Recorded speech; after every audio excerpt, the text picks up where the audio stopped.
Bonjour et merci de nous retrouver pour la foi prise au mot cette semaine. Nous avons le droit à une émission spéciale, un peu plus longue que d'habitude, car nous fêtons les 50 ans de l'ACFEB, l'Association catholique française d'études de la Bible, qui réunit ceux qui travaillent la Bible en France et dans tout le monde francophone, sous le patronage des évêques de France. Certes, les 50 ans de l'ACFEB sont un événement important, ne boudons pas notre plaisir, mais c'est surtout l'occasion de faire le bilan de 50 années de recherche sur la Bible en France. Sur quoi a-t-on travaillé pendant le demi-siècle qui vient de s'écouler? Quelles furent les difficultés, mais aussi les succès des biblistes français?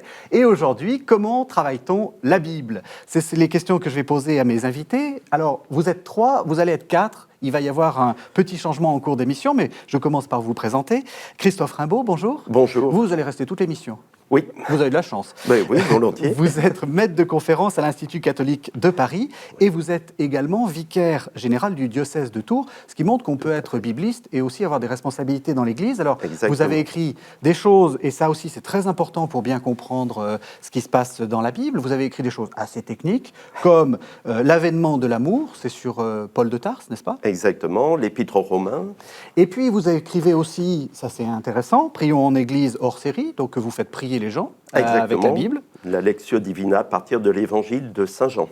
Voilà, et puis, alors ça j'ai bien aimé, c'est tout à fait pour moi, c'est la Bible illustrée des petits. Et voilà, pour dire que la Bible, elle s'offre à tous les âges.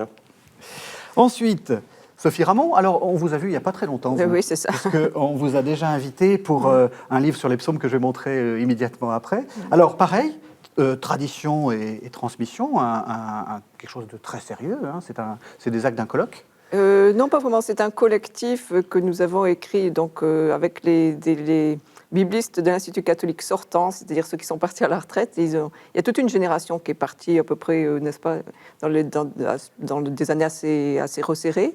Et puis ceux qui sont encore en exercice, dont Christophe, entre autres. Oui, parce que je ne l'ai pas dit, vous êtes professeur d'Ancien Testament à l'Institut catholique de Paris. Voilà. Et puis le livre donc qui a fait couler beaucoup d'encre de notre téléspectateurs parce qu'on a beaucoup apprécié votre émission, pour lire et prier les psaumes en collaboration avec Michel Berder. Voilà. Et puis Gérard Billon, alors vous, on vous a vu aussi beaucoup parce que vous êtes le directeur du service biblique Évangile et Vie. Oui, tout à fait. Donc c'est le service qui... vous êtes le patron de la Bible en France. Non, pas vraiment. Le service biblique, ça met en œuvre la dimension pastorale de l'ACFEB. Voilà. Alors, vous êtes l'auteur, c'est tout récent, hein, C'est tout récent, oui. des 539 mots pour goûter la Bible, c'est aux éditions MAM. Oui. Et puis, vous êtes, en tant que directeur du service biblique, vous êtes aussi responsable des cahiers évangiles. Tout les à cahiers fait. évangiles, c'est des petits cahiers comme ça, là, qui sont... Voilà. Qui sont Ça, c'est un ancien qui est lié à un congrès qui a eu lieu il y a 40 ans. Voilà. Mais il reste encore valable. Hein. Eh bien oui, voilà. Donc, c'est des petits cahiers pour... quel type de public? Vraiment, c'est pour les animateurs bibliques et pour les gens qui s'intéressent à la Bible et qui veulent avoir le point sur une question en 50 pages. Alors l'ACFEB, peut-être pour commencer, je vous propose qu'on revienne un peu sur le colloque qui vient de se terminer, le congrès en fait, qui s'est déroulé à Angers et dont vous avez été une des têtes pensantes et agissantes, hein, Christophe Rimbaud. Ce que je vous propose de faire, c'est qu'on écoute un peu ce que les membres de ce congrès ont à dire. On est allé avec une petite caméra de KTO, on écoute et puis ensuite vous allez réagir. Volontiers. Au point de départ, il y avait des groupes régionaux très actifs autour des différentes facultés de théologie en France. Et puis, ensuite, il a fallu réunir les uns et les autres. Un moment essentiel pour moi, ça a été le travail sur les ministères qui avait été demandé par l'épiscopat français. Et c'est tout un groupe qui a comporté des exégètes et des théologiens qui s'est réuni à plusieurs reprises en session et ensuite échange de nos travaux successifs pour arriver à ce document, le ministère et les ministères selon le Nouveau Testament, 1974, un texte qui a été traduit d'ailleurs à l'étranger et qui reste tout de même une somme sur cette question. L'ACFEB, pour moi, ça représente un petit peu la naissance d'un mouvement de libération de la parole des exégètes et des biblistes en France, mais plus largement que la France, puisque ça a concerné tout le monde francophone petit à petit. Elle avait été libérée par le pape Pie XII avec l'encyclique Divino Flammate Spiritu en 1943. Et ça a été confirmé par le Concile Vatican II. Et à ce moment-là, c'est un grand mouvement de parole qui commence. Alors dans l'ACFEB, qui a commencé il y a 50 ans, dès le deuxième congrès, paradoxalement, non seulement ils vont libérer la parole sur la Bible, mais ils vont la confronter aux sciences humaines.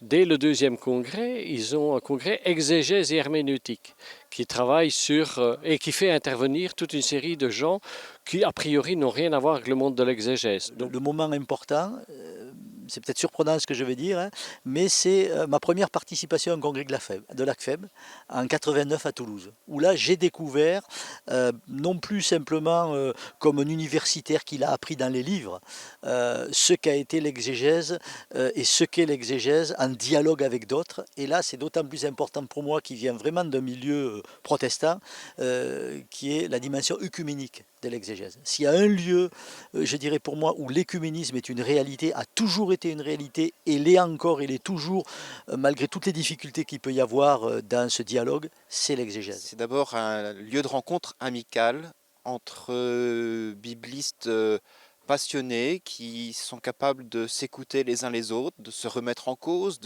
d'aborder des nouvelles questions sur un nouvel point de vue.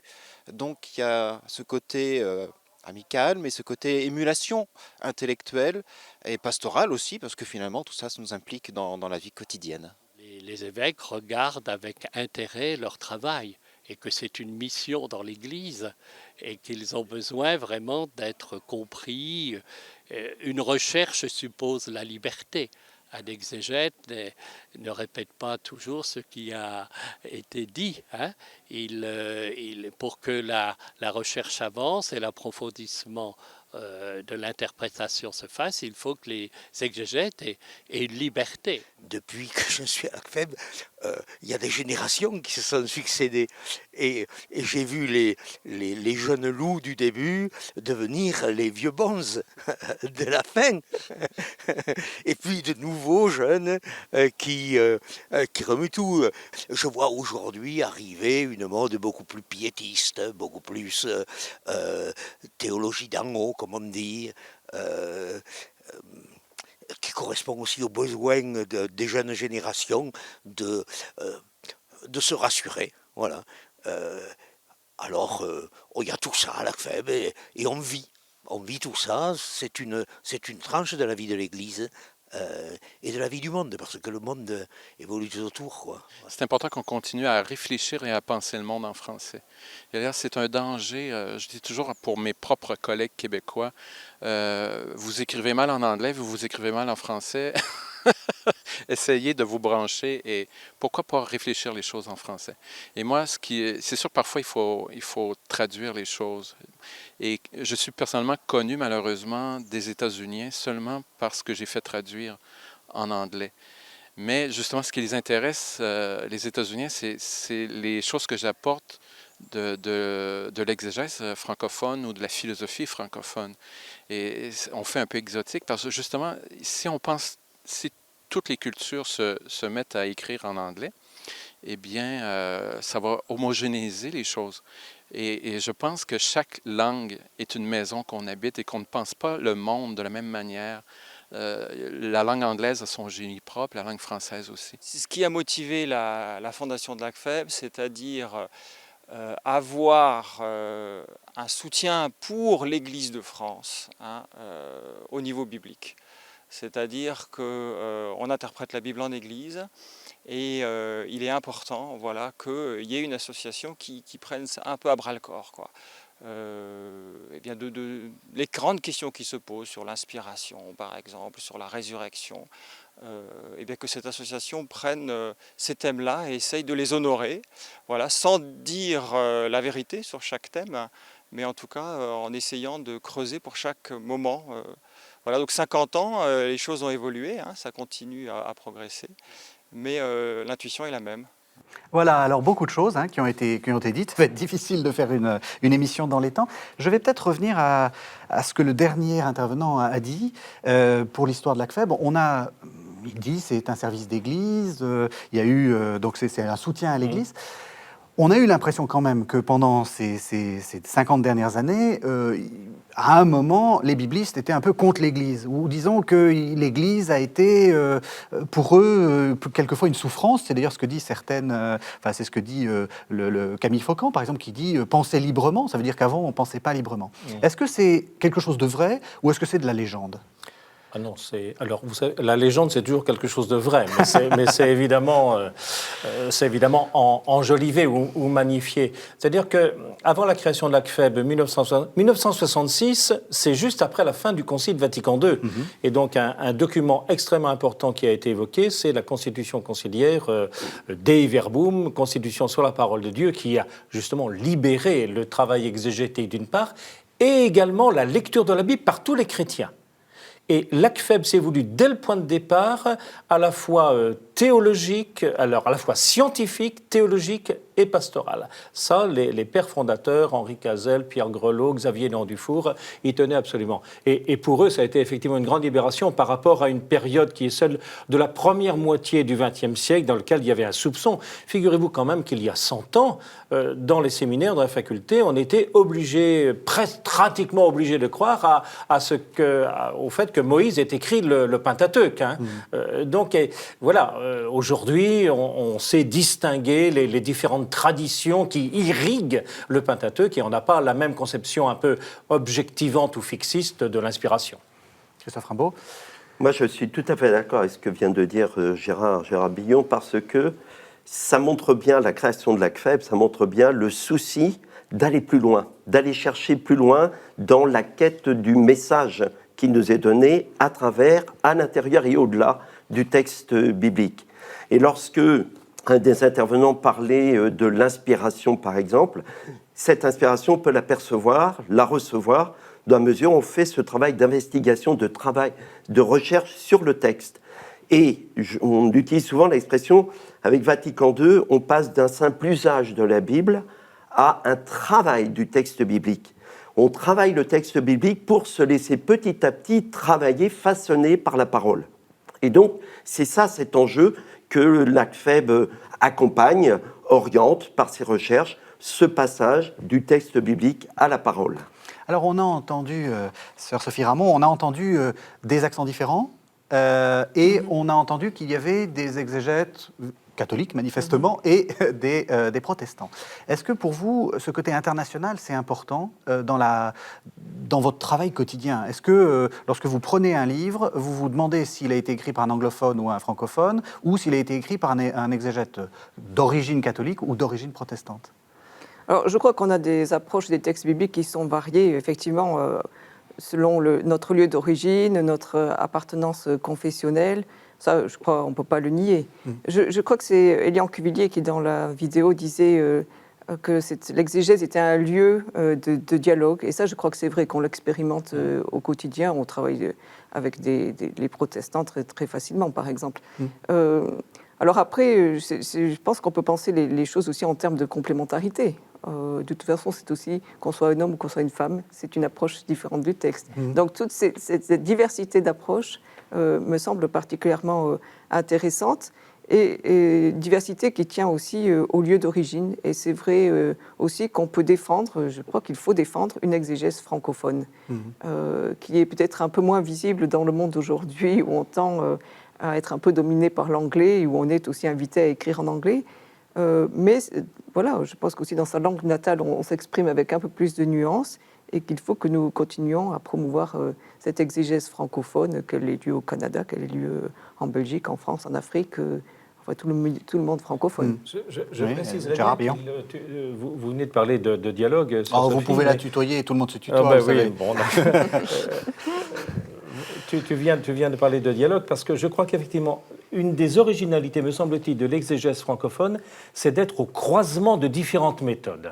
À la fois l'histoire, la littérature, la théologie. Et puis le côté pastoral, il reste important, même si ça n'apparaît pas forcément toujours dans les articles scientifiques.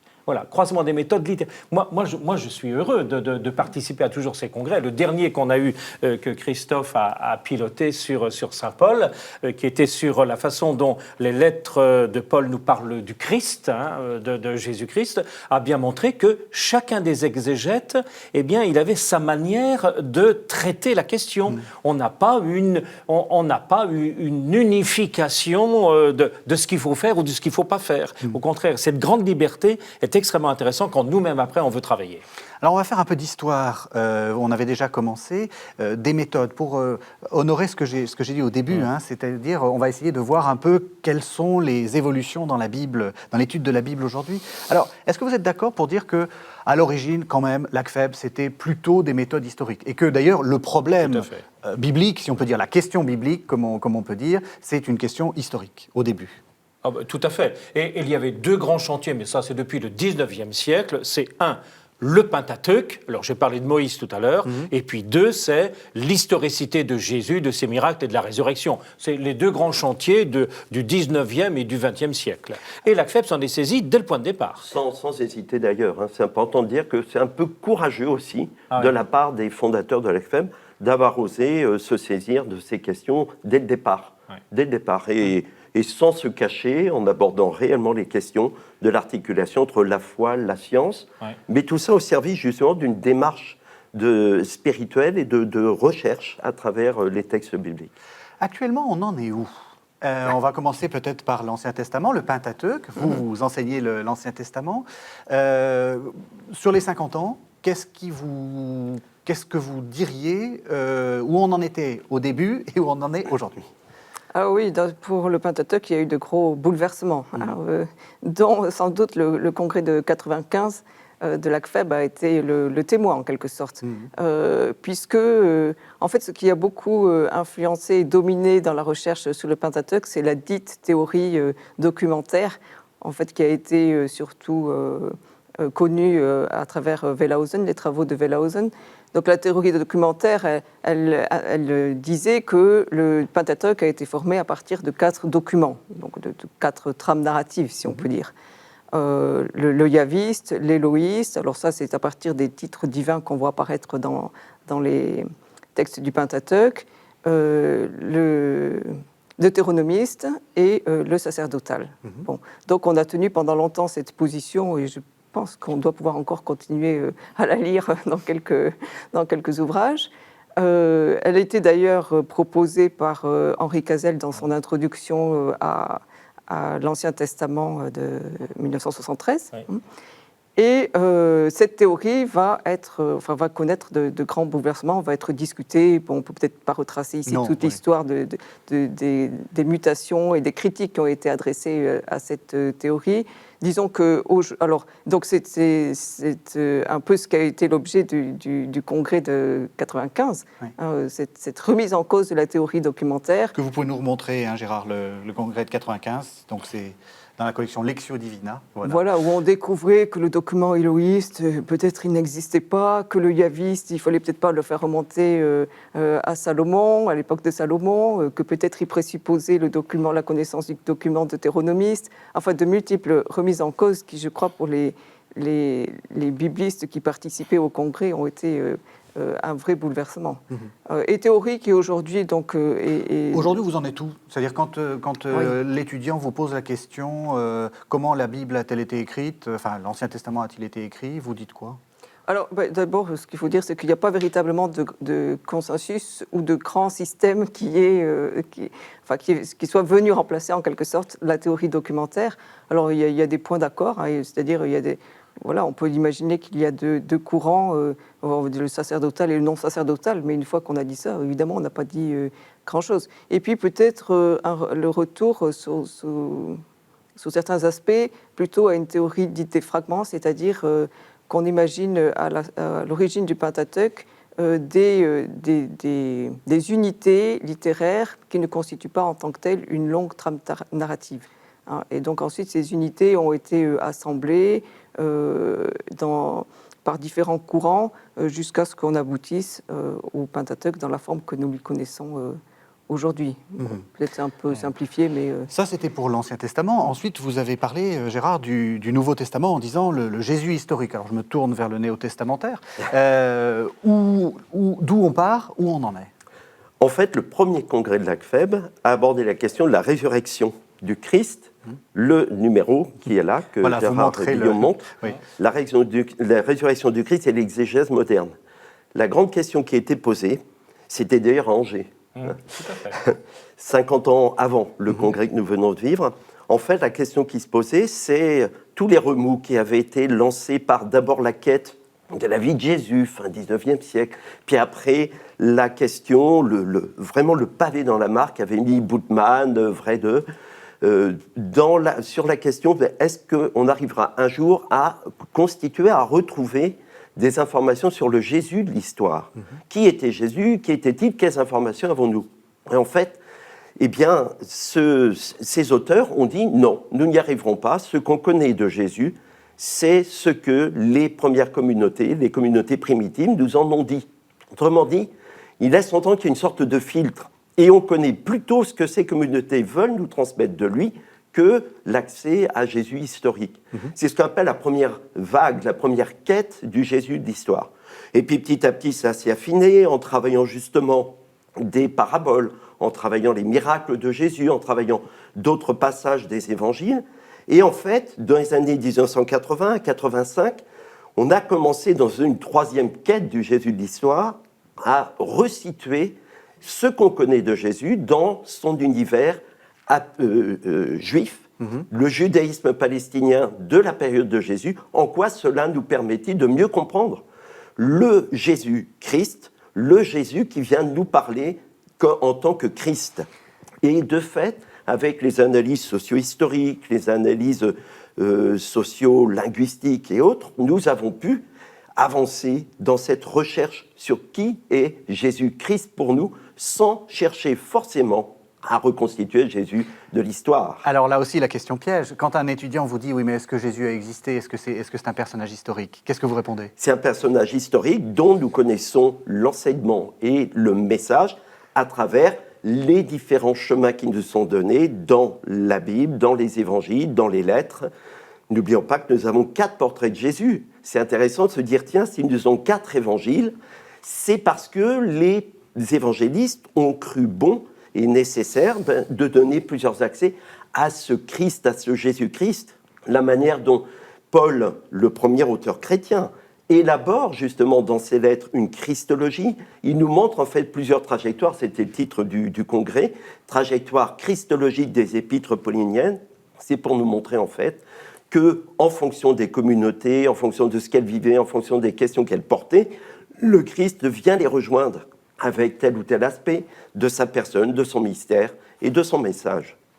Alors, oui, bien sûr. Peut-être, c'est juste pour préciser un peu les enjeux. C'est en fait ce que cette exégèse interroge, ce que ces exégèses interrogent néo-testamentaires et vétérotestamentaires qu'on vient d'évoquer, c'est le rapport du texte à l'histoire. Mais sous une double dimension, c'est-à-dire dans quel milieu, quelle est l'assise culturelle, historique dans lesquelles les textes ont vu naissance, et à qui est-ce qu'ils s'adressaient, oui c'est ça, quels étaient leurs destinataires. Donc ça c'est le premier aspect, et le deuxième aspect c'est l'histoire de la rédaction et de la composition des textes. Donc le rapport à l'histoire il se joue dans cette double dimension. Ça avait d'ailleurs été très bien montré dans le congrès qui avait eu lieu sur comment la Bible se saisit-elle de l'histoire. Voilà, un congrès de et 2001. Saisit-elle l'histoire. Il y avait les deux aspects, en fait, dans le titre, on a retenu ça en 2005. Et c'est vrai, tu as raison de le signaler, c'était tout à fait intéressant comme congrès où on se rend compte de ce rapport à l'histoire. On peut avoir l'impression que quand on recherche de cette manière, ça peut mettre en doute la foi, la véracité des faits, etc. Mais quand on commence à creuser un petit peu et à revenir au texte lui-même, croyez-moi, c'est la foi qui s'en trouve complètement renforcée avec plein de perspectives nouvelles pour ceux auxquels l'Écriture s'adresse. Alors, on va dire très rapidement, pour passer à la deuxième partie de l'émission, que l'ACFEB, après avoir été longuement travaillé par ces questions historiques, a changé un peu de méthode. Actuellement, est-ce qu'on pratique encore la méthode historique ? Ah oui, on pratique encore tout à fait la méthode historique. Le dernier congrès l'a montré. Le congrès ici, comment la Bible saisit-elle l'histoire, c'était également pour essayer d'affiner le rapport à l'histoire. Hein. Les milieux, donc, comme l'a dit Sophie, les milieux dans lesquels les textes ont été écrits, l'histoire même ensuite des textes, et puis l'histoire des personnages dont on cause. Alors, pour aller très vite, si aujourd'hui un historien ne peut pas forcément mettre la main sur Moïse, Abraham ou David, néanmoins, les histoires sur Moïse, Abraham et David nous font vivre. Sur Jésus-Christ, il n'y a aucun problème pour l'historicité.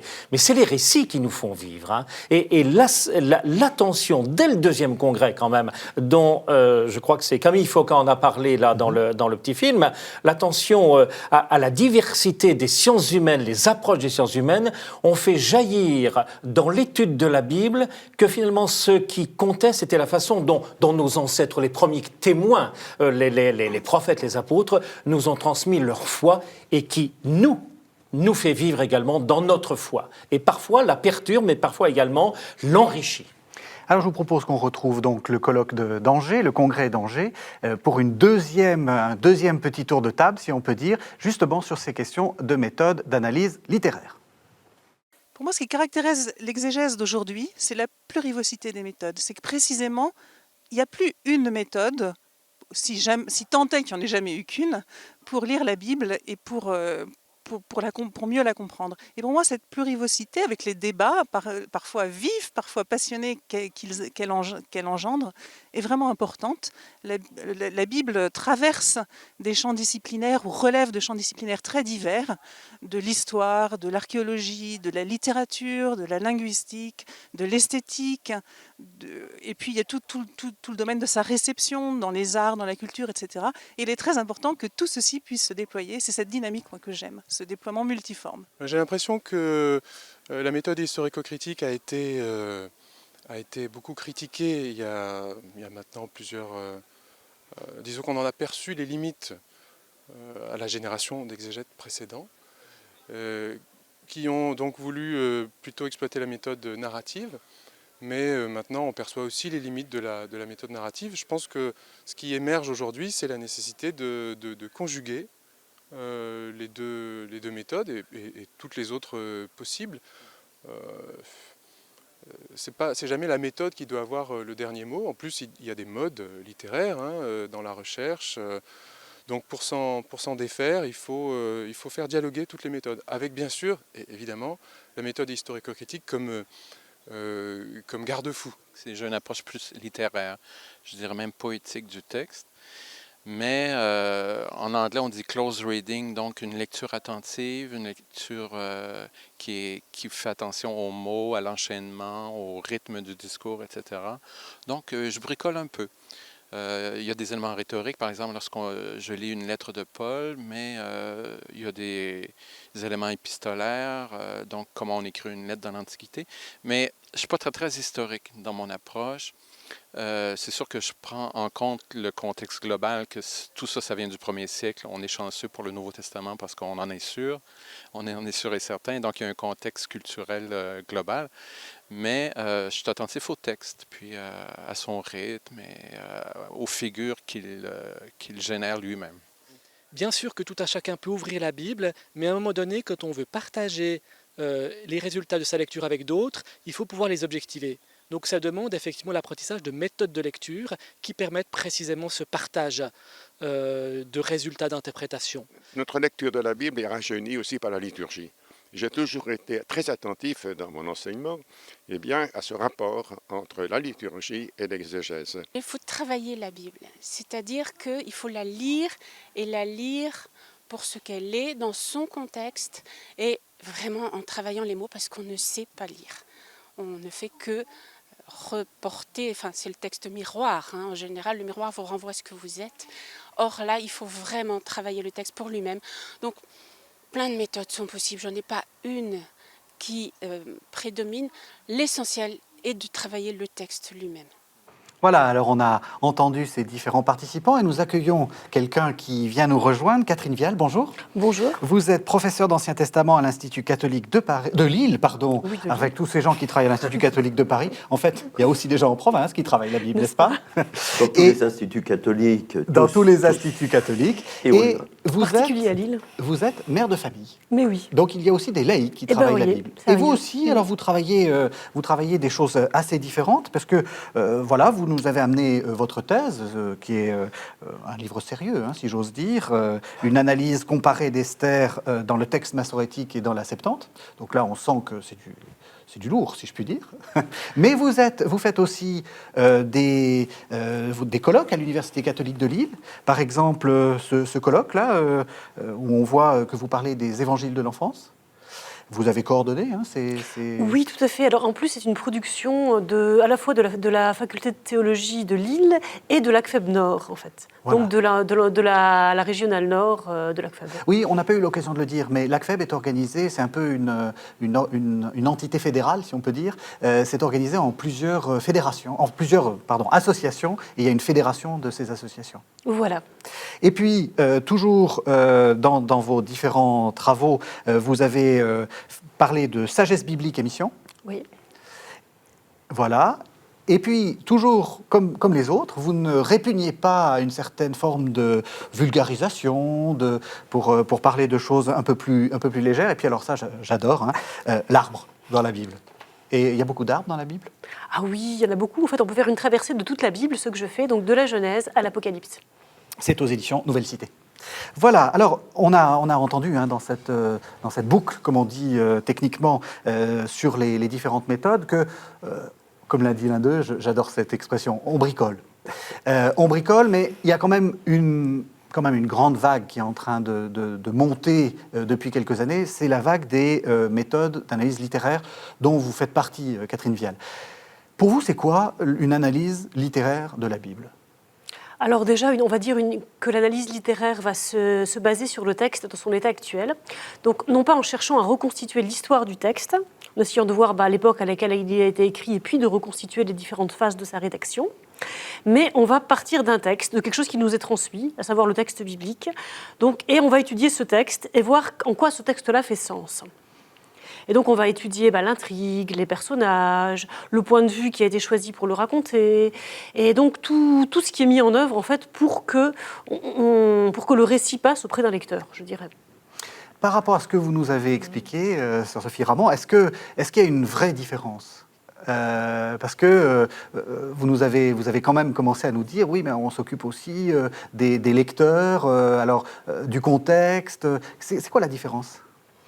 Oui, je crois que c'est ce que Catherine disait en fin de son intervention, c'est-à-dire que les approches littéraires qu'on a vues émerger ces dernières années de manière assez forte dans les études bibliques ont peut-être rappelé l'importance d'une herméneutique du lecteur, c'est-à-dire qu'un texte, c'est d'abord en quelque sorte un pacte de communication. On écrit pour être lu, pour être entendu, et donc il y a quand même là une sorte de basculement de ce point de vue-là, sur cette interrogation de ce que le texte, comment un texte vieux de plusieurs millénaires peut s'adresser à des lecteurs d'aujourd'hui. Alors, pour éviter de faire une lecture qui soit complètement subjective, à partir des attentes ou des questionnements qui seraient les nôtres et qui sont forcément anachroniques, il faut essayer de percevoir dans le texte quel est le pacte de lecture qu'il implique ou qu'il propose. Et je crois que c'est un des objectifs de ces analyses littéraires qui essaie de déceler la manière dont le texte est construit, le lecteur la manière dont le texte cherche à s'adresser au lecteur. Est-ce que, à votre avis, les deux sont opposés ? On a l'impression que c'est un peu qu'elles sont complémentaires d'une certaine façon. Elles sont surtout très complémentaires et il ne s'agit pas d'abandonner l'une pour l'autre. En même temps, c'est vrai que nous passons en fait d'une préoccupation du rédacteur au lecteur. C'est-à-dire qu'avec les analyses littéraires, on s'intéresse à l'impact du texte sur le lecteur. Et comment petit à petit, ce lecteur se laisse impliquer, ce lecteur se laisse petit à petit former, transformer dans l'acte de lecture. C'est Ricoeur qui disait que le texte, l'acte de lecture, c'est un acte de création. On crée du sens. Et le texte qui devient en fait orphelin de son auteur, de fait, est petit à petit, se laisse approprier par le lecteur. Et dans cette opération, le lecteur se laisse façonner. Et c'est ça qui est très intéressant, c'est qu'on voit bien tout l'impact et le mouvement, le processus qui se déroule au fur et à mesure de la lecture sur le lecteur lui-même. Oui, en sachant, j'apporterais peut-être comme petit complément, et pour aller dans le sens de la complémentarité des méthodes, que je pense que pour aborder un texte d'un point de vue donc plutôt historique, il faut avoir bien compris le texte finalement, et donc avoir bien étudié son fonctionnement, ce que va faire finalement ce que vont faire les méthodes littéraires. Et donc, je pense qu'il y a toujours un passage en tout cas par une compréhension du texte dans son ensemble, dans sa totalité, pour éventuellement aussi repérer là où ça coince quelque part, et ce qui va nous mettre sur la piste de tel ou tel, peut-être, stade rédactionnel, quoi. Et de même, donc, en pratiquant l'analyse narrative, on va à un moment donné rencontrer le concept de lecteur idéal. Quel est le lecteur idéal compétent pour comprendre le texte, qui possède des outils le mieux à même donc de comprendre le texte. Là, on va rejoindre quelque part aussi le lecteur réel, puisque on va faire rentrer des éléments comme la langue d'origine du texte, comme le vocabulaire, comme les présupposés théologiques, la théologie, les croyances, etc., qui sont dans le texte. Quand vous dites lecteur réel, c'est le premier lecteur ou c'est le lecteur tel qu'il découvre le texte actuellement, vous, mère de famille Je dirais, là, en l'occurrence, je parlais du lecteur historique. D'accord. Donc du lecteur réel historique, même si c'est vrai que derrière le lecteur réel, c'est toute la génération de lecteurs, à partir du moment donc, où on a écrit le texte jusqu'aujourd'hui. Oui. Mais là, c'était en l'occurrence le lecteur réel historique, celui pour lequel, à un moment donné de l'histoire, le texte a été écrit. Concrètement, comment vous faites ? On voit bien comment ça fonctionne un historien. Ça a des sources, ça croise les sources, ça vérifie les sources. Vous travaillez avec quel type de concept ? Un peu les méthodes, je ne sais pas, les intrigues, les personnages, des choses comme ça ? Ah oui, donc on va reprendre une boîte à outils qui nous vient de l'analyse littéraire, qu'on va appliquer au texte biblique. Du coup, on va étudier l'intrigue, donc comment les différents éléments d'un récit sont racontés, dans quel ordre, pour former un jeu de causes et conséquences. On va être très attentif aussi à ce qu'on appelle la caractérisation des personnages, comment les personnages sont mis en scène, comment est-ce qu'on choisit de les raconter. Le point de vue. On peut raconter, par exemple, la naissance de Jésus du point de vue de l'âne, comme on peut la raconter d'un point de vue d'une voix off, comme on peut la raconter du point de vue de Marie. Donc il y a un point de vue qui est choisi. On va raconter aussi, on va être attentif au fonctionnement du temps. Est-ce qu'on raconte les choses dans un ordre chronologique ? Est-ce qu'il y a des retours en arrière ? Est-ce qu'on raconte des choses anticipativement ? Est-ce qu'on répète aussi ? Si on répète, pourquoi ? Qu'est-ce qu'on répète ? Donc on va regarder un petit peu tout ça, quoi, je dirais. Et de là, en fait, voir, mais en étant conscient que tout ce qu'on va repérer dans le texte sont le produit de choix, et que ces choix, ils sont aussi au service du sens. D'un sens qu'on va essayer de comprendre, d'appréhender. On peut tout à fait parler, tu as tout à fait raison, on peut tout à fait parler de stratégie narrative de la part des auteurs bibliques. Prenez l'exemple qui est bien connu, le prologue de l'Évangile selon saint Luc, chapitre 1, versets 1 à 4, où Luc s'adresse en fait au fameux Théophile. Il m'a paru important de composer pour toi, cher Théophile, un récit bien ordonnancé, après m'être renseigné auprès des témoins oculaires, pour conforter ta foi. C'est-à-dire que le projet est bien clair, il va organiser tout son évangile, et même le deuxième tome, les Actes des Apôtres, pour que de fait, le destinataire, donc Théophile, ou tous les théophiles, tous les lecteurs en fait, de fait, entrent vraiment dans cette démarche de foi et se laissent guider par lui. Et donc vous avez tout un ensemble de stratégies narratives avec différentes astuces de rédaction que nous recherchons dans l'acte de lecture. L'acte de lecture, c'est vraiment important d'aller vraiment au fond du texte et de regarder tous les détails. Vous, sœur Ramon, vous travaillez sur les psaumes. C'est pas très narratif, les psaumes. C'est de la liturgie, c'est de la poésie. Vous, comment vous faites avec vos méthodes ? On a bien compris que vous êtes à l'interface des méthodes historiques et des méthodes, on va dire, littéraires, mais ça peut pas être des méthodes narratives ? Non, ça ne peut pas être des méthodes narratives. Par définition, pour qu'il y ait une méthode narrative, il faut qu'il y ait une narration. Donc, il y a un récit, qu'on nous raconte une intrigue. Alors, il y a quelques psaumes qui nous racontent des histoires, en quelque sorte, ou qui relisent l'histoire. Mais enfin, c'est assez limité. Alors après, le choix de la méthode, il dépend effectivement du texte que l'on veut interroger et aussi des questions qu'on veut poser au texte. Ça, c'est important ce que vous dites. Oui. Excusez-moi, je vous interromps. Parce que c'est vrai qu'on a eu pendant des années l'impression que, vous savez, ils ont des méthodes, ils ont les clés et ils disposent les textes en forme de serrure. C'est-à-dire qu'on avait un peu forcé en disant il faut à tout prix que ça rentre. Voilà. Vous dites, c'est très important ce que vous dites, c'est le texte qui impose la méthode. C'est le texte qui impose la méthode, tout à fait. Alors, pour une part, le texte impose la méthode et l'autre aspect, c'est la question qu'on veut poser au texte. Parce qu'on parlait des croisements de méthodes historiques et littéraires, elles n'adressent pas les mêmes questions au texte. Alors évidemment, l'intérêt, c'est de pouvoir croiser les approches, ce qui n'est pas toujours si facile et ce qui n'a pas toujours été si lisse que ça dans l'histoire. Il y a eu quand même des affrontements entre les tenants des approches historiques et les tenants des approches narratives ou littéraires. Mais disons que l'idéal, ce serait d'arriver à croiser les méthodes et reconnaître que d'ailleurs, quand on utilise une méthode, on fait quand même appel quelque peu aux outils de l'autre. C'est peut-être pas toujours si clairement affirmé, mais enfin, ça existe quand même. Et oui, donc l'autre aspect, le premier, c'est le texte qui guide aussi la lecture. Alors c'est vrai qu'on peut faire une analyse narrative avec les psaumes, ça semble quand même un peu difficile, au moins pour une bonne part des textes. Mais on peut s'intéresser à leur poésie, on peut s'intéresser à la dramatique qu'ils proposent. Il y a des psaumes qui proposent une dramatique du salut, en quelque sorte. De la même manière, mais ça c'est Christophe qui pourrait le dire, on peut lire les lettres de Paul en s'intéressant à la question de la rhétorique de ces lettres. La rhétorique gréco-latine, en fait, est extrêmement importante pour aller décrypter les lettres de Paul. Dieu sait si pour beaucoup elles sont difficiles. C'est ce qu'on entend souvent, elles font un peu peur, Et en même temps, quand on utilise les techniques de la rhétorique gréco-latine ou de la rhétorique sémitique d'ailleurs, eh bien, on découvre en fait qu'il y a beaucoup d'éléments qui viennent nous toucher très directement, qui permettent de mieux comprendre ce que Paul voulait adresser précisément à telle ou telle communauté, mais à travers ce questionnement et ces propositions de réflexion qu'il leur donne, c'est nous qu'il vise. Et là, c'est un travail très intéressant. Sans oublier que nous ne pourrons comprendre ces lettres que si nous faisons aussi le travail de le remettre dans son contexte du judaïsme palestinien du 1er siècle et de l'univers que constitue la pensée de l'Empire romain. Oui, parce que ça, c'est aussi une révolution dont on n'a pas beaucoup parlé, mais depuis une trentaine d'années, on s'est enfin aperçu que Paul était juif, que Jésus était juif, et que tous ces gens-là émanaient d'un milieu juif qu'il fallait aussi étudier. Eh bien, exactement. C'est vrai pour Paul, c'est vrai pour Jésus, bien évidemment, vous le dites, et ça change complètement la perspective parce que ça permet de mieux comprendre telle ou telle image, tel ou tel contexte, et ça se met à mieux nous parler. Là encore, l'écriture devient parole quand nous faisons ce travail de remise en contexte de l'écrit. Alors justement, et ça va nous permettre de faire une transition avec notre troisième partie, dans ce que vous nous dites, c'est qu'à la fois ça nous permet de connaître des choses sur le texte, mais ça nous permet aussi de le faire passer.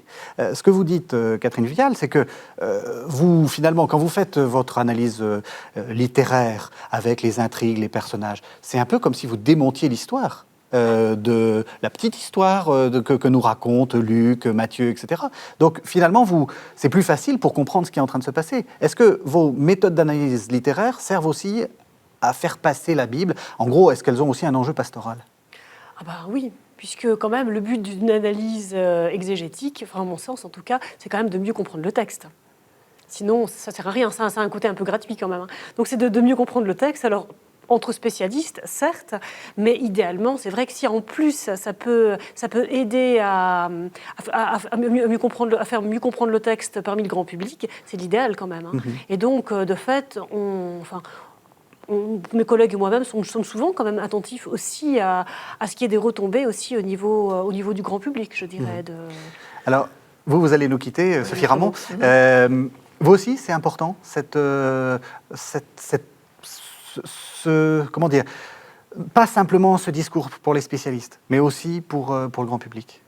Oui, je pense que pour faire un bon travail de transmission au grand public, il faut être un bon spécialiste.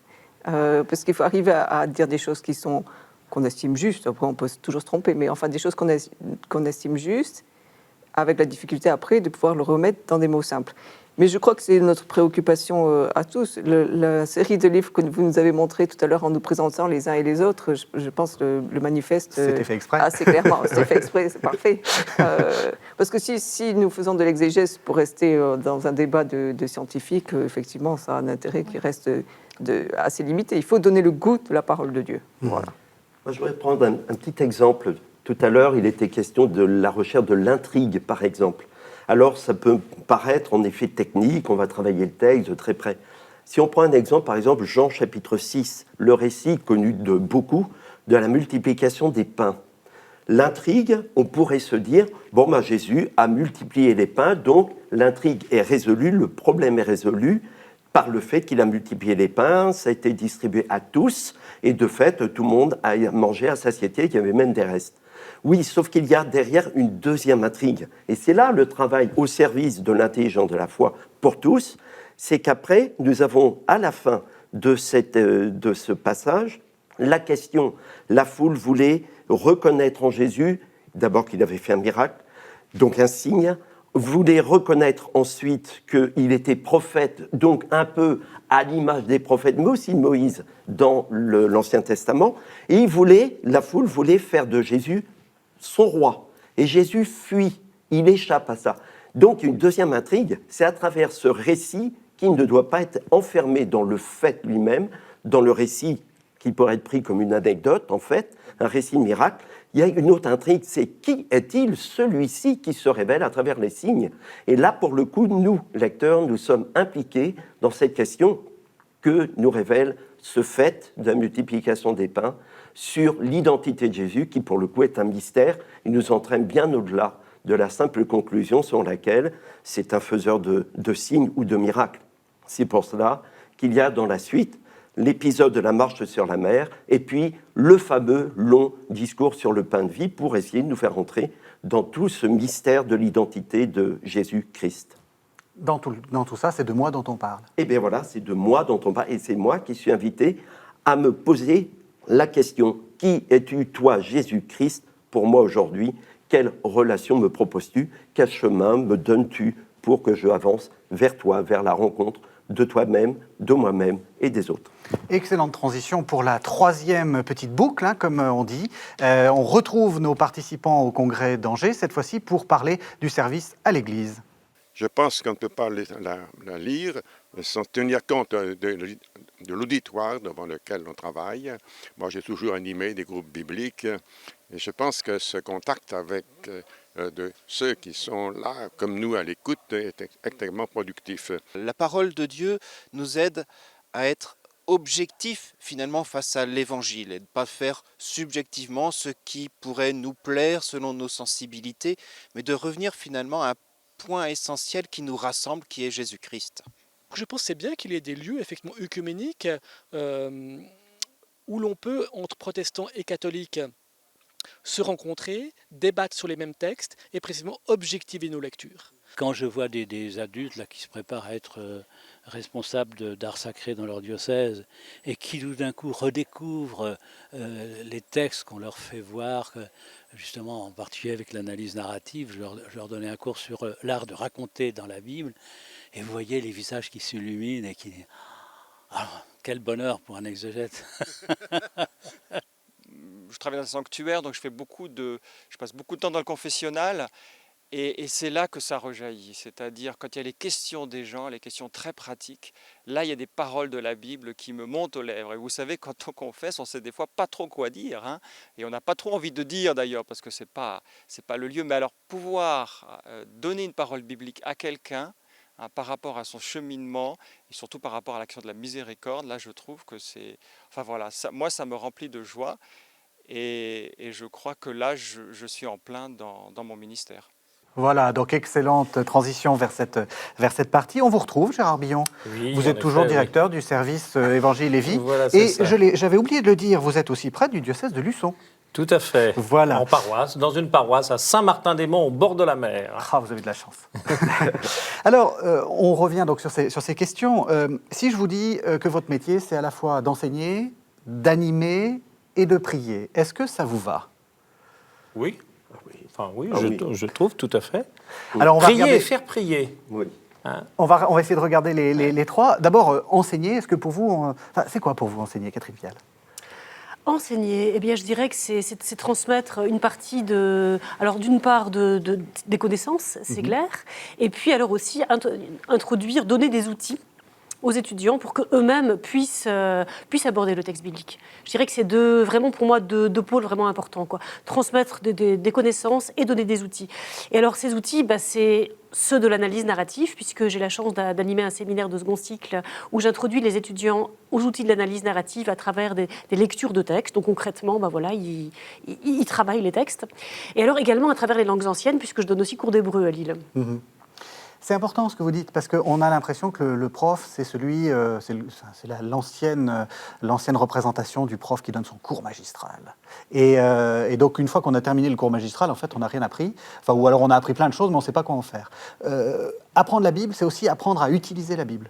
Ah oui, tout à fait. C'est vraiment important. Alors après, bien sûr, il y a un bagage aussi à avoir, il y a des outils à acquérir. Et donc, c'est vrai qu'en premier cycle, ça sera plus quand même une transmission de connaissances, je dirais. Par contre, en second cycle, là, c'est vraiment important que l'étudiant... c'est surtout l'étudiant, en réalité, qui travaille, quoi. Moi, je suis là et je les fais travailler. Alors, en premier cycle, ils m'écoutent. Je les fais déjà travailler. Donc, ils ne vont pas que m'écouter quand même. Rassurez-vous, il y a aussi une partie quand même interactive. Il y a des travaux pratiques, etc. Donc, là aussi, il y a je leur transmets une méthodologie et ils ont aussi quelque chose à travailler. Et puis, alors, plus ils avancent dans les années, plus on attend d'eux, effectivement, qu'ils se confrontent eux-mêmes au texte, quoi. Et qu'ils osent une pensée originale. Une pensée originale, ça c'est important pour vous aussi, de créer dans l'étudiant une pensée originale. Ah, tout à fait. Alors original, ça ne veut pas dire n'importe quoi, parce que la dimension de l'importance, on est bien d'accord, c'est qu'il est important aussi de découvrir à travers ces textes bibliques comment Dieu nous parle. Comment Dieu nous parle et comment nous sommes invités à nous positionner. Il s'agit d'une posture, à nous positionner vis-à-vis de lui, vis-à-vis du monde, vis-à-vis de notre entourage. Et c'est en ce sens, la pensée originale, c'est que chacun a à trouver son chemin dans sa conscience, mais à partir de l'objectivité du texte biblique, qui devient subjectif, une parole plus subjective, dans l'acte de lecture et dans le travail du texte biblique, justement. Donc pensée originale, oui. Alors, enseigner, animer. Alors, je me tourne vers vous, Jarbillon, parce que vous êtes le chef d'orchestre en chef, si j'ose dire, de toute l'animation, puisque c'est vous qui dirigez le service qui est censé coordonner, est-ce qu'on peut dire ça, la pédagogie biblique ? Disons d'être une chambre d'écho, parce qu'il y a beaucoup d'initiatives dans tous les diocèses, et heureusement, grâce à Dieu et grâce à l'Esprit Saint, qu'il y a des choses dont on n'a pas forcément l'écho, mais effectivement, on a beaucoup d'écho de la lecture de la Bible dans les paroisses, dans les diocèses, en petits groupes ou individuellement. Justement, dans cette position privilégiée, qu'est-ce que vous voyez de ce qui se passe dans les diocèses et dans les paroisses ? Est-ce que vous avez l'impression qu'il y a plus de groupes bibliques, moins de groupes bibliques ? Comment vous voyez un peu les choses ? Il est extrêmement difficile de savoir combien il y a de groupes bibliques. Parce qu'il y a des diocèses qui, parfois pour une année, font une année de la parole.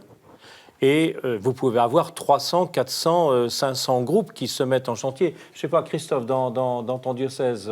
Oui, c'est de cet ordre-là. Tours. Exactement. Voilà. Dans le diocèse de Tours, depuis plusieurs années, nous avons lancé l'initiative de groupes de Lectio Divina, des groupes bibliques.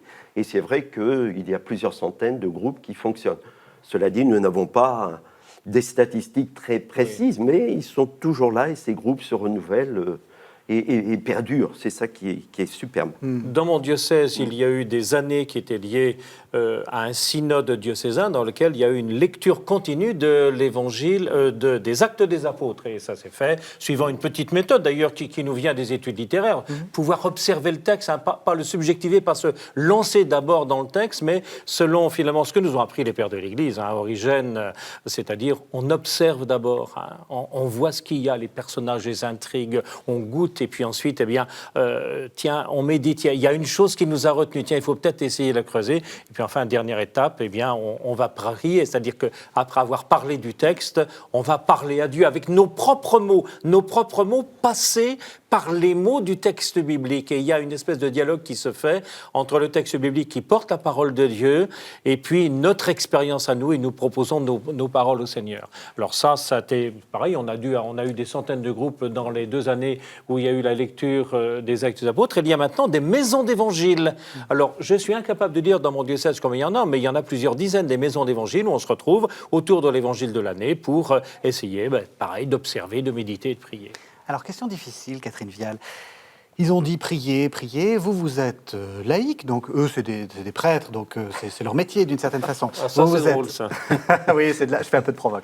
Vous êtes laïque et surtout, vous êtes universitaire. C'est-à-dire que votre rôle, vous n'êtes pas en séminaire, vous n'êtes pas chargé d'organiser la prière de séminaristes. Vous avez aussi une attitude universitaire. Comment vous arrivez à coordonner les deux ?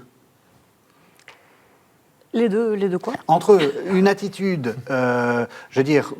qui va déboucher sur la prière et quand même des exigences rationnelles universitaires. Je dirais que ça dépend un peu du... Déjà, j'adapte mon enseignement et mon attitude en fonction du lieu dans lequel j'interviens. Quand je donne cours dans le cadre de l'université, c'est vrai que nous ne commençons pas nos cours par la prière, par exemple. Même s'il est vrai que la plupart des étudiants qui assistent aux cours sont des gens croyants, des personnes croyantes, engagées dans l'Église, cependant, pas nécessairement. N'importe qui peut s'inscrire à l'université. Et donc, moi, j'ai régulièrement des gens qui sont là par curiosité culturelle et qui s'affirment comme étant athées, qui se présentent tels quels, et ils peuvent tout à fait avoir accès aux cours qui se donnent à l'Institut catholique de Lille, puisque c'est une université. Donc, il faut en tenir compte et respecter aussi ces gens-là. Donc, a priori, les cours ne sont pas directement confessionnels, même si, je parle quand même en tant que croyante, et dans une faculté de théologie catholique. Donc, c'est quand même important et ça imprègne mon enseignement. Mais je dirais que ça reste quand même discret. Après, j'ai d'autres interventions. Et là, ça dépend un petit peu de qui m'invite. Ça m'arrive régulièrement d'être invitée dans le cadre d'une formation diocésaine, où là, j'ai affaire clairement à des croyants. J'interviens dans la formation des agents pastoraux, dans le diocèse de Malines-Bruxelles. Là, c'est des agents pastoraux, donc c'est évident qu'alors, la journée est tout à fait autre, quoi. On commence par la prière, et on va prier à midi. Je vais vraiment évoquer la théologie du texte et le lien éventuellement avec la liturgie. Là vraiment, la parole va être mise en lien avec la prière de manière beaucoup plus directe, quoi. Voilà, je dirais que ça dépend fort du contexte. Christophe Rimbaud. Dans le cadre de l'ACFEB, justement, nous avons à l'occasion des congrès une belle complémentarité.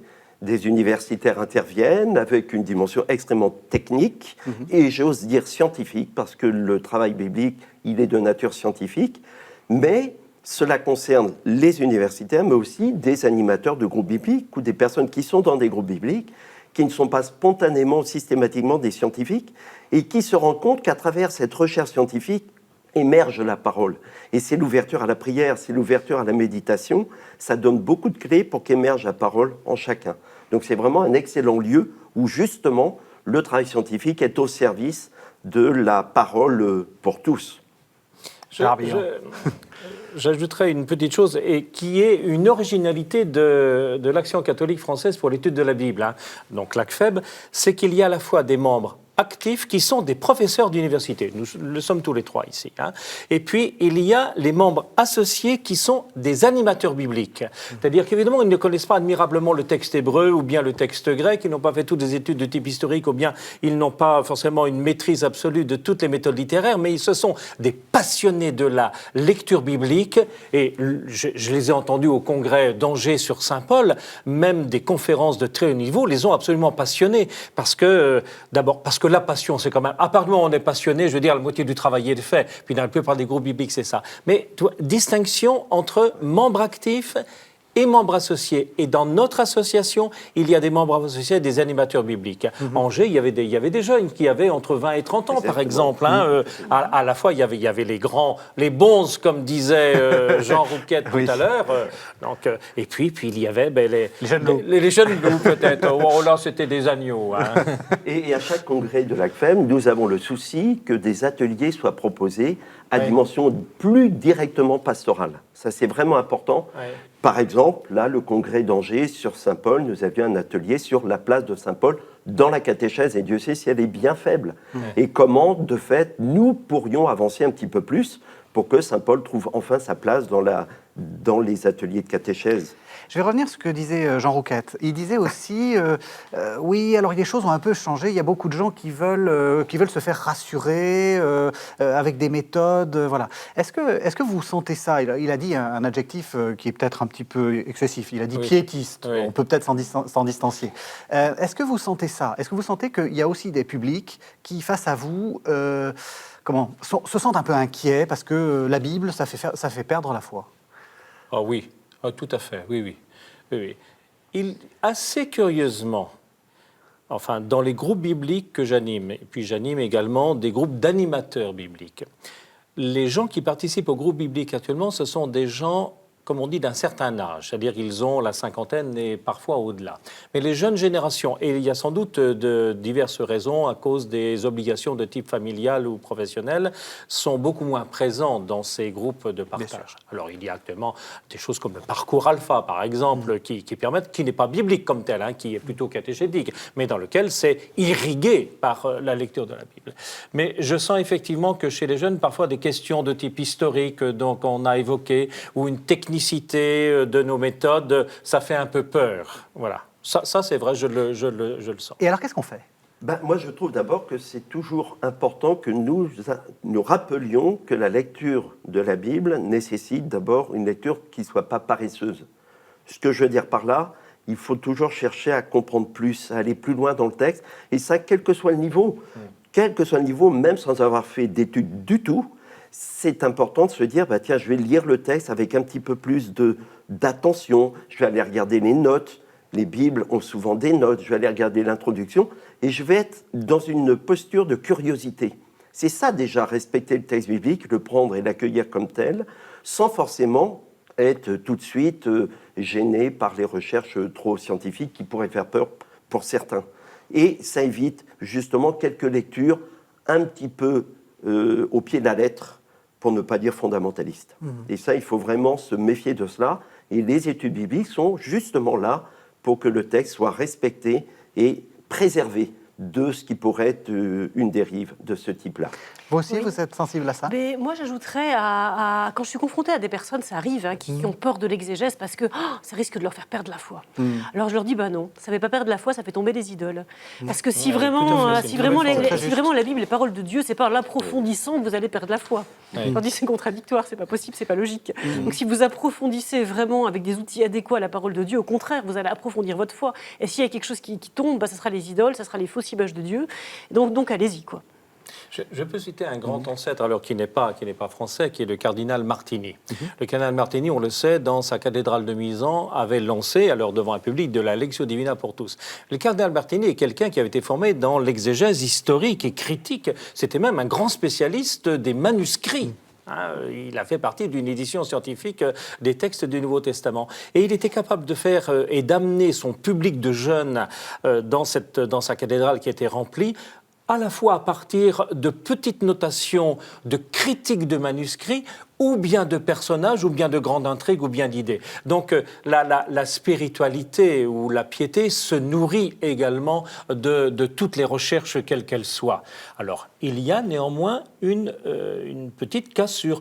Toutes nos études scientifiques ne mènent pas forcément à la prière. Et il faut parfois qu'on explore des pistes qui mènent à des impasses. Mais c'est le cas de toute recherche. Il y a j'ai pas d'exemple en tête d'ailleurs, de recherche qui est menée à des impasses. Mais il faut explorer des chemins un petit peu dangereux ou qui semblent dangereux pour la foi.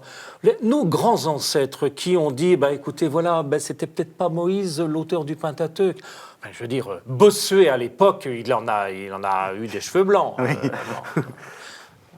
Mais aujourd'hui, non. Aujourd'hui, au contraire, le fait que tous les textes sont enracinés dans une culture, dans un contexte à la fois du Proche-Orient ancien, dans la foi du peuple d'Israël, et qui est contradictoire, et des premiers chrétiens dans lequel il y a des tensions, aujourd'hui, ça nourrit également la spiritualité. Et puis, ce travail que nous faisons permet aussi, avec les lectures plus narratives maintenant, d'avancer dans une dynamique de lecture, comme on dit, canonique, où nous mettons en résonance tel ou tel texte, qu'on appelle l'intertextualité, et ça permet quelquefois d'ouvrir de nouvelles pistes, comme disait Gérard. Ça permet aussi d'éviter d'enfermer un texte dans une lecture, une interprétation. Un exemple, beaucoup de gens sont gênés par le récit du déluge. Comment peut-on croire en un Dieu soi-disant d'amour qui envoie le déluge et qui détruit tout sur son passage? Quand on regarde le texte, ce n'est pas cela. On commence par le déluge, puis après, pendant 4 chapitres, donc ça veut dire qu'il faut aller lire le texte du début à la fin et de très près, l'ensemble du texte a pour conclusion plus jamais de déluge. Le Dieu qui se révèle à nous ne veut pas justement que l'homme soit en souffrance. Il prend le parti que la vie soit toujours sauve. La preuve, c'est qu'après, il scelle l'alliance avec l'homme. Si on retravaille les textes de cette manière, avec une lecture très attentive, de fait, l'ouverture pour que ces textes deviennent des occasions de prière est toute faite. C'est tout clair et accessible à tous. Alors, ce que dit Christophe est intéressant sur le récit du déluge. Dans un des petits films, on a eu le témoignage de Camille Faucon que j'ai évoqué tout à l'heure, qui dit que dès le deuxième congrès, il y a eu un congrès il y avait Roland Barthes, il y avait Paul Ricoeur, oui. Des gens enfin, Paul Ricoeur était chrétien, mais Roland Barthes ne l'était pas. Mais Roland Barthes qui étudiait Balzac, qui étudie Sade, qui étudie des tas de textes, Racine, des tas de textes de la littérature. Il s'est dit, oui, moi ça m'intéresse également de travailler les textes bibliques. Il a étudié le combat de Jacob avec l'ange dans le livre de Genèse chapitre 32 et puis également un texte sur le livre des Actes des Apôtres. Donc intéressé par les Bibles comme aujourd'hui un Eri de Luca par exemple, le grand écrivain italien. Donc ces méthodes exégèse et herméneutique c'est un gros mot pour dire la compréhension, l'interprétation des textes. Ces méthodes venues d'extérieur nous ont invités ont donné lieu à un mouvement qu'on appelait la sémiotique, qui aujourd'hui a donné lieu à un autre mouvement qui s'appelle la narrativité, c'est-à-dire qu'on circule à l'intérieur des textes. Un texte est comme un immense paysage ou un jardin ou un pays, et on circule à l'intérieur, et en circulant, alors avec des méthodes, avec des points de vue, et puis en fonction de ce que je suis, si j'ai 20 ans et que je suis en Vendée, et si j'ai 60 ans et que je vis dans une banlieue parisienne, je n'aurai pas tout à fait la même appréhension et la même compréhension du paysage que je suis en train de circuler. Moi j'aime beaucoup ça, la circulation à l'intérieur des textes, le sens, les sens qui peuvent se dérouler, parce qu'il n'y a pas un sens unique, et au contraire, il y a une multiplicité de sens, et suivant les points de vue, tout à l'heure, Catherine, vous avez évoqué le point de vue quand on examine un texte, suivant le point de vue où on découvre des beautés et des chemins nouveaux, enfin un soleil ou de l'ombre différentes dans les textes. Je vous propose qu'on passe à la dernière partie de l'émission et on va faire un peu de prospective. Et on va parler du métier d'exégète maintenant et puis peut-être dans les années qui viennent. Et alors on va retourner encore une fois à Angers pour donc notre dernier retour à Angers. C'est peut-être aussi parce qu'un jour j'ai ouvert la Bible que des questions existentielles se sont posées. Et pour moi, effectivement, la parole de Dieu est avant tout un lieu de conversion, avant d'être un lieu de savoir. Il y a un métier d'exégète, il y a un apprentissage, un savoir-faire, une pratique qui dure des années. Il y a vraiment un métier. Et puis en même temps, exégète dans l'Église, c'est plus qu'un métier, c'est une mission, une vocation, une responsabilité. Donc oui, c'est un métier et c'est plus qu'un métier, ou c'est un métier de passion et de foi. Oui, il y a un métier, effectivement. Avec ceci de particulier, peut-être que c'est un métier qui implique au fond l'existence, au fond, qui fait que je ne suis pas simplement extérieur à ce que je fais, c'est-à-dire c'est pas simplement une méthode, c'est quelque chose qui m'implique un jeu. Voilà. C'est un peu une démarche de foi, j'admets. Et donc oui, ça rapporte pas énormément, mais c'est pas le but. Le but c'est d'être bien, enfin, d'être heureux, de faire ce qui me plaît. Moi je suis lettres classiques à la base, donc j'aime la littérature ancienne. J'ai voulu apprendre l'hébreu pour pouvoir lire la Bible, l'Ancien Testament aussi dans le texte. Et voilà où ça m'a mené. Non, il ne faut pas trop se poser la question de savoir si ça peut rapporter ou permettre de manger ensuite. J'espère que ça va être possible. Je fais tout pour. Mais ce n'est pas le premier but. Souvent, je mesure la chance que j'ai justement d'avoir par ma fonction, mon travail, d'avoir à étudier la Bible parce que, comme je vous le disais, c'est à la fois un travail et une passion. Alors c'est un travail onéreux qui demande de la patience, de la rigueur, un véritable effort intellectuel. Si on veut entrer dans le dialogue intellectuel, ça suppose de s'ouvrir aussi à la littérature, mais c'est quelque chose qui vous transforme aussi, qui change votre vie d'une certaine manière, qui illumine votre vie avec le Christ. Et en ce sens-là, c'est pas un travail comme les autres. Je crois parfois être utile, et je découvre que je suis utile quand des gens viennent me dire « tel jour à telle heure vous avez dit cela et ça m'a aidé » et je ne l'ai jamais dit. Ça décoiffe, ça déplace, ça perturbe. Est-ce que en cela, ça peut peut-être servir? Ça fait avancer, voilà. L'exégète sert à quelque chose, si je puis dire, quand il aide des croyants ou des non-croyants à mieux comprendre leur vie ou à faire un pas, à risquer quelque chose. Et notamment, je pense, autour des questions liées au mal, à la violence, aux épreuves qui traversent nos vies, quand la parole dont on est un des médias aide à se relever, pour moi, je me dis, voilà. Le premier lieu sur lequel on peut se retrouver, c'est la parole de Dieu. Et dans beaucoup de recherches, il y a un consensus entre les exégètes protestants et catholiques. Et c'est ce qui avait donné aussi la traduction de la Tobe, où il y avait très peu de notes différenciées entre catholiques et protestants. Donc, c'est un chemin où peut se vivre l'œcuménisme. Et le mot catholique, eh bien, il n'est pas simplement catholique romain. Le mot catholique, c'est aussi universel. C'est l'universalité de l'Église. Le défi, c'est aider les plus jeunes générations à se lancer dans ce type d'études, à les encourager, et puis voilà, à leur dire que c'est un vrai service d'Église, hein, qu'on en a besoin, et que ça fait partie vraiment du devenir de l'Église en France. Hein. J'avais envie de vous poser une question. Est-ce qu'il y a de l'avenir pour les exégètes actuellement? Est-ce que c'est difficile pour un jeune de se lancer dans ces études-là? Je vais peut-être commencer par la question au vicaire général. Quand vous avez des jeunes prêtres, est-ce que spontanément, vous vous dites « Ah, lui, je vais essayer de le soustraire de toutes les tâches pastorales pour lui donner du temps pour devenir exégète » Soustraire de toutes les tâches pastorales pour faire l'exégèse, je suis de fait un mauvais exemple. Puisque, en tant que vicaire général, cela ne m'empêche pas pourtant d'enseigner à l'Institut catholique de Paris. Je crois que c'est possible de tenir les deux. Je crois que c'est possible de vivre la pastorale, d'être pleinement engagé en pastorale et en même temps de se spécialiser, en l'occurrence en exégèse. Et c'est vrai que, je parle du diocèse de Tours, notre évêque a le souci, Monseigneur Aubertin a le souci, que les séminaristes aient un chemin de spécialisation dans la mesure du possible. Il est hors de question de surcharger quelqu'un qui n'aurait pas le goût des langues, par exemple, qui n'aurait pas le goût des études. Mais quelqu'un qui en aurait le goût, alors là, il fait tout pour pousser et accompagner justement la spécialisation dans la mesure du possible. Oui, il y a un avenir pour les jeunes exégètes.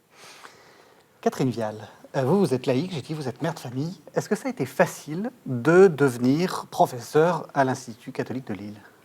Eh bien, disons qu'il faut commencer quand même par faire les études adéquates, et dont une thèse de doctorat orientée en exégèse. Alors, facile, je dirais que oui et non. Moi, comme ça me passionnait, je n'ai pas vu le temps passer et je n'ai pas trouvé que c'était pénible. Maintenant, il faut quand même beaucoup travailler. Et donc, il faut apprendre les langues anciennes, il faut apprendre des méthodes, il faut lire beaucoup, il faut lire énormément. Parce qu'il y a toute une production aussi exégétique. Et donc, quand on fait une recherche, il faut proposer quelque chose de nouveau, mais aussi pouvoir rendre compte de ce qu'ont fait nos prédécesseurs. Et donc, ça, c'est énorme également, puisque ça fait quand même, si on compte l'Ancien Testament, ça fait au moins 3000 ans qu'on travaille la Bible. Donc bon, c'est quand même un gros boulot, quoi. Maintenant, c'est vrai que quand on est passionné par ce qu'on fait, c'est un gros boulot qu'on fait de bon cœur, en fait, finalement, que j'ai eu beaucoup de plaisir à faire. Et alors après, le stade suivant, je dirais, c'est en vivre. Alors, est-ce que c'est facile d'en vivre ? Pas nécessairement quand on est laïque. Très honnêtement, à un jeune qui me dirait j'ai envie de me lancer dans une carrière d'exégèse, je dirais oui, vas-y, si ça te passionne, oui, parce que vraiment, ça ne sera pas du temps perdu. C'est ce que je me suis dit moi-même quand j'ai commencé ma thèse. Je me suis dit de toute façon, c'est plusieurs années où je ferai quelque chose que j'aime. Donc à la limite, bon, même si plus tard je ne trouve pas de poste comme professeur à l'université, c'est pas grave, j'aurais fait quelque chose que j'aime pendant 4 ou 5 ans. Quoi. Pardon, voilà, je vais être un peu provocateur, mais est-ce que c'est facile quand on est une femme ? Je dirais que de plus en plus, honnêtement. Parce qu'on est de plus en plus présente dans la profession. Donc, j'ai des collègues femmes, laïques. Donc, je dirais que c'est de plus en plus fréquent. Mais bon, il faut dire qu'on ouvre un peu la voie quand même. Même si, certains me diront, oui, il y a eu des pionnières, il y a eu des dames qui ont enseigné l'exégèse 50 ans avant moi. Mais quand même très, très peu, il faut dire la vérité. Et notamment des laïcs. Par exemple, j'étais le premier congé de maternité de la faculté de théologie de Lille. Ils n'avaient jamais existé. C'est pas prévu dans les statuts, alors. Si, parce que quand même, c'est dans une université complète, donc dans d'autres facultés, si, quand même. Il y avait des personnes qui avaient déjà demandé des congés de maternité, mais le doyen de l'époque, c'était la première fois qu'il devait gérer un dossier comme ça, quoi. Parce que c'était jamais produit, parce qu'il n'y avait jamais de laïque, femme en âge d'être maman, qui avait enseigné, quoi. Donc vous voyez, c'est pour dire qu'on ouvre un petit peu quand même des choses, des dossiers. En même temps, je dirais que face au public, je ne considère pas que ce soit un problématique. Pour les étudiants, c'est même plutôt bienvenu. J'ai plutôt l'impression que les étudiants sont contents d'avoir, cette dame, elle est exégète et puis elle est comme nous. C'est une personne normale, entre guillemets. Mais on ne peut pas dire elle n'était pas normale. Non, mais quand même, malgré tout, vous avez suffisamment défendu l'ontologie différente du prêtre, donc ça vous retombe un peu dessus parfois, quoi. Donc vous avez une ontologie différente que moi, pas. Et les gens le sentent, ils se disent, elle est comme nous, quand elle rentre chez elle, elle a ses casseroles, elle a ses enfants, etc., son mari, et du coup, ils vont plus facilement parler avec moi à la pause, on va prendre un café, on va discuter, ils vont oser poser des questions au cours, parce que face à moi, ils n'ont pas trop peur d'avoir l'air bête. Voilà, donc je dirais ça humanise un peu la profession aussi. Justement, je peux faire une petite précision parce que certaines de nos collègues femmes m'ont dit quand même que parfois le fait d'être femme, enseignant la Bible, donc Bible, écriture, parole de Dieu, chez certains de leurs étudiants, et j'allais dire plutôt des jeunes et même des séminaristes, provoquait une réaction de recul dans leur public, ou plutôt une méfiance, pas forcément recul, méfiance. Et il faut donc, à certains la président, il faut donc qu'elles fassent leurs preuves, ce qu'on ne nous demande pas à nous prêtres. Alors là, je suis d'accord, ça c'est vrai aussi. C'est vrai aussi, et que même déjà pour accéder simplement au titre de docteur en théologie, quand on est une femme, je pense que, alors peut-être moins maintenant qu'il y a 10 ans, quand moi j'ai défendu ma thèse, c'est de moins en moins vrai, mais enfin quand même, effectivement, je pense que ça a été plus exigeant. En effet, c'est clair que d'emblée, surtout qu'à l'époque en tout cas, mon jury était composé essentiellement d'ecclésiastiques, là aussi de nouveau, qui n'ont pas forcément voir, c'est cette bonne femme-là, est-ce qu'on peut la considérer comme une égale ? Ça n'allait pas nécessairement de soi, quoi. Et même maintenant encore, pour accéder au titre de professeur dans une catho, ça va pas forcément non plus toujours de soi. Quand on est une dame, et encore plus une dame laïque. C'est vrai, je veux dire, il y a malgré tout encore des choses, alors je dirais pas tellement au niveau du public, ça je le sens pas trop, mais je dirais plus au niveau un peu parfois des ecclésiastiques, quoi, et des séminaristes aussi d'ailleurs. Justement, ça pose la question de votre statut. Est-ce que, quelquefois, quand on fait des cours, et qu'on avance une opinion un peu différente, il y a toujours un petit étudiant qui dit « Et que dit l'Église ?» Ah oui, ça arrive très souvent. Est-ce que vous avez l'impression... ça dépend de là où vous enseignez. C'est mon Ancien Testament, à mon avis, c'est peut-être pour ça. Donc l'Église n'a rien à dire sur l'Ancien Testament. Mais on dit peu, donc du coup... Justement, quel est le rapport que vous pensez entre l'exégète et le magistère ? Est-ce que vous êtes dans une position magistérielle ?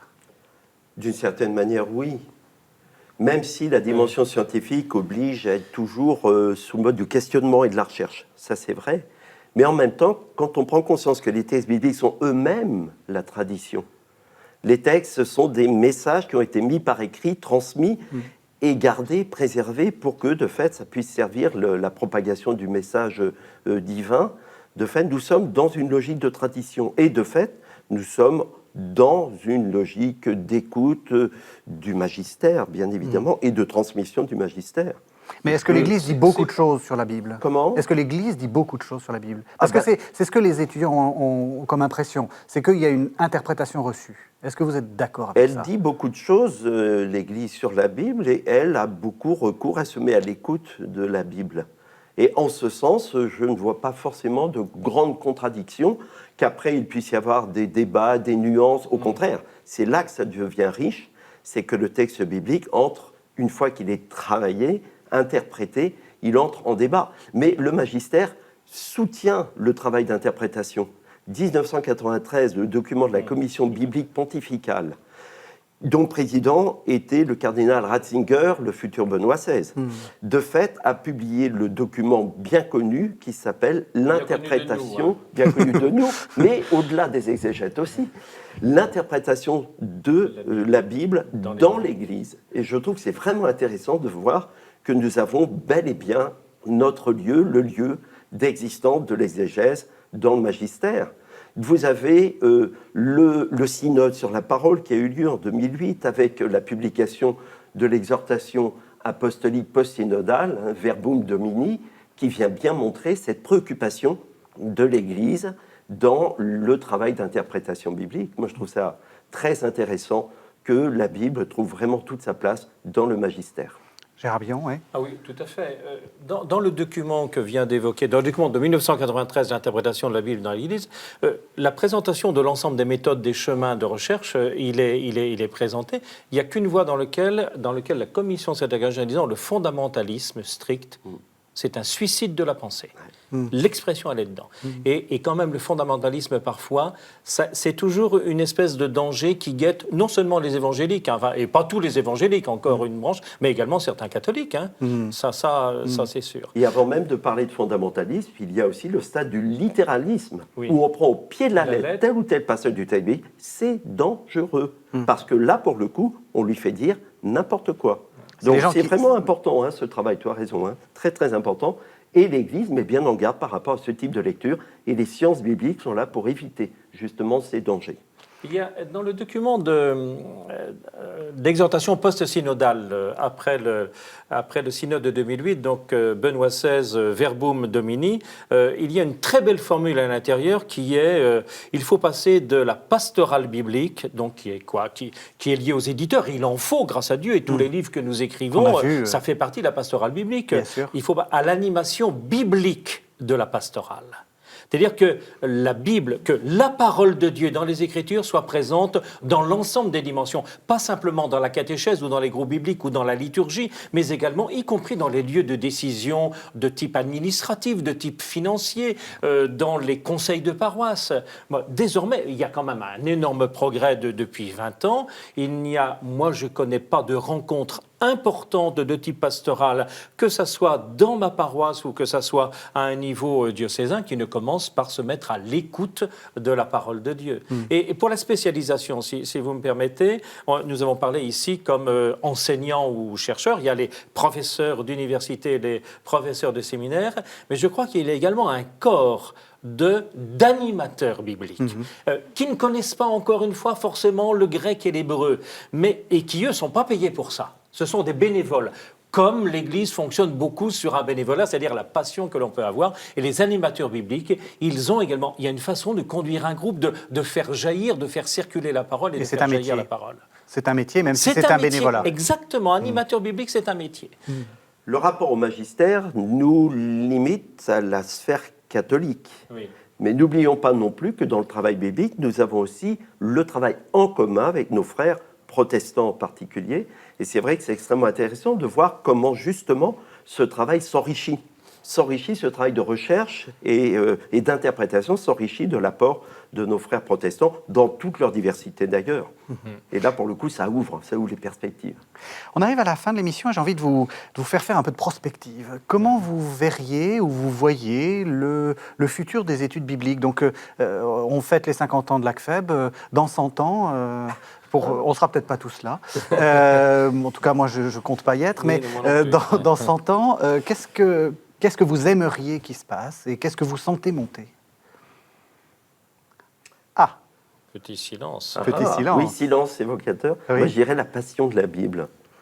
La Bible est toujours le premier livre vendu dans le monde. Enfin, c'est quand même un peu étonnant, il faut le redire. La Bible, j'ai l'impression que de plus en plus de personnes sont interrogées par cette importance de la Bible pour la réflexion, pour la méditation. Moi, je pense qu'il y a un véritable avenir à l'usage, pour le coup, à la pratique de la Bible et à la recherche biblique. Est-ce que vous diriez que ce serait un lieu, justement, de périphérie, pour parler comme le pape François, ou d'éparvis, comme le pape Benoît XVI, l'idée que c'est un lieu où même des non-chrétiens, voire des non-catholiques, enfin des non-catholiques ou des non-chrétiens, peuvent se reconnaître et tout à fait vrai. parler. Hein, C'est un tout lieu à fait de... vrai. Ah oui. C'est tout à fait vrai. Oui. Ce texte biblique porte la parole pour tous. Dieu s'adresse à tous les hommes et le texte biblique est vraiment là pour parler à tous. Oui, ça s'adresse à tous. Catherine, je vous sens dire « Ah oui !» Oui, tout à fait, parce Ouais. que j'ai déjà été invitée à parler de la Bible dans des cercles qui n'étaient pas des cercles croyants, en fait, qui se réunissaient pour d'autres raisons, en tout cas qui n'étaient pas croyants. Et là-dedans, il y avait des athées notamment, et qui étaient quand même passionnés par la Bible. Mais je pense que ça fait partie du patrimoine culturel de l'humanité, finalement, la Bible. Et donc, si on la lit en tant que croyant, c'est une chose, mais on peut aussi la lire en tant qu'homme ou femme de bonne volonté, comme chemin de sagesse, et je pense qu'il y a à dire, quoi. Comme lieu aussi peut-être de rencontres interreligieuses, puisque la Bible véhicule aussi des traditions qu'on retrouve dans d'autres religions. Enfin, oui, je crois vraiment que la Bible n'est pas réservée effectivement aux croyants.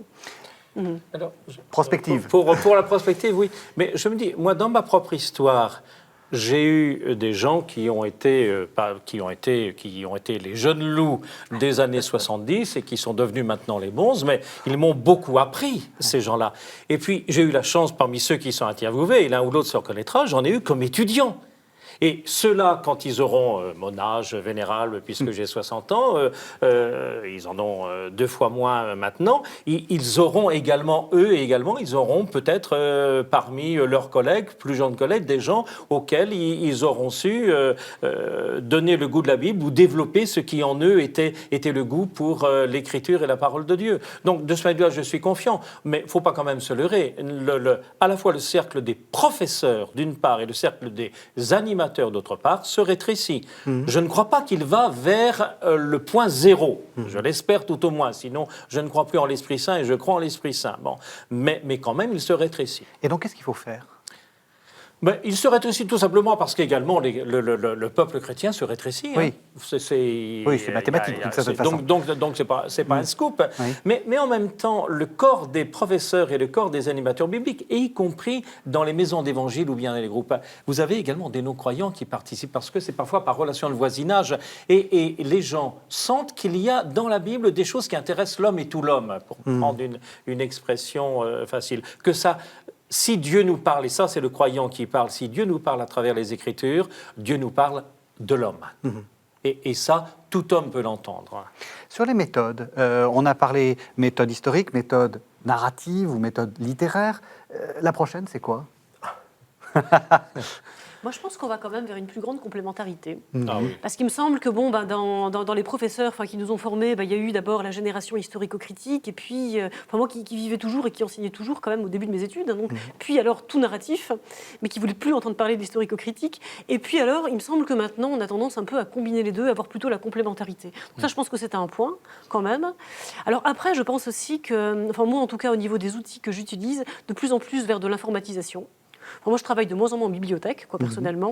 Je travaille chez moi, j'ai des logiciels, il y a énormément de publications scientifiques qui sont online. Donc voilà, et de mon bureau, donc j'échange avec mes collègues. C'est important ce que vous dites, parce que c'est le trend, comme on dit, général de toute la recherche. Oui. C'est là où on va, et l'analyse biblique n'est pas en dehors de l'analyse scientifique. Vous êtes très informatisé, en fait. Oui, vraiment. Et alors, je trouve que plutôt que d'être un appauvrissement, pour moi, c'est réellement un plus, parce que ça permet des échanges avec des collègues dans le monde entier que je n'aurais pas nécessairement, ou que j'aurais beaucoup plus difficilement s'il fallait à chaque fois prendre un billet de train ou un billet d'avion aux frais de ma faculté pour pouvoir me rendre un peu partout pour discuter avec mes pairs. Tandis que là, on s'envoie des mails, on échange comme ça. Et j'ai accès aussi à des tas de publications que ce serait difficile d'obtenir s'il fallait à chaque fois faire venir un exemplaire papier, par exemple. Alors, je vois, et ça va dans le sens vraiment, je pense, d'une plus grande internationalisation de la recherche. Ça c'est vrai. Il y a l'outil informatique, on n'en est peut-être encore qu'au début. Il va y avoir une manière, et ça au service donc de l'utilisation du texte biblique. Maintenant, ce qui va rester, c'est quand même le texte lui-même au point de départ, c'est-à-dire les langues. J'y peux rien. Pour le corps des professeurs, il faut apprendre l'hébreu, et l'araméen, le grec. Il faut, et on a toujours besoin d'approfondir parce qu'on n'a pas, on connaît pas ça immédiatement. Mais ça reste, quelles que soient les méthodes. L'impact de l'informatique, oui, concerne, et c'est vrai, la recherche scientifique, biblique, exégétique, et c'est vrai qu'il y a encore plein de choses à découvrir, c'est merveilleux. Et en même temps, c'est l'enseignement qui change. Parce que vous avez de plus en plus de cours qui se donnent, d'enseignements qui se donnent online. Hein. Et c'est vraiment intéressant de voir une autre approche, un autre contact avec les étudiants. Et puis, n'oublions pas non plus que les groupes bibliques, on a l'impression qu'étant de plus en plus nombreux, ils découvrent la capacité de lire ensemble le texte biblique sans forcément avoir un spécialiste avec eux. Mais en revanche, l'informatique peut permettre d'assurer une espèce de contact, si vous voulez, avec ces différents groupes. Ils ne sont pas abandonnés pour autant. Quelquefois, c'est ce qu'on entend de la part de tel groupe. Mais comment on va se débrouiller tout seul? Mais bien sûr, vous le pouvez. Et si vraiment vous souhaitez avoir un lien avec les enseignants, l'informatique est tout à fait là, à disposition. Ne nous privons pas. Merci, c'est là-dessus qu'on va terminer. Le futur de la Bible ne manque pas d'avenir. Merci à tous les trois. Merci aussi à Sophie Ramon qui nous a quittés. Vous pouvez retrouver cette émission sur www.ktotv.com. Merci de nous avoir suivis et à la semaine prochaine.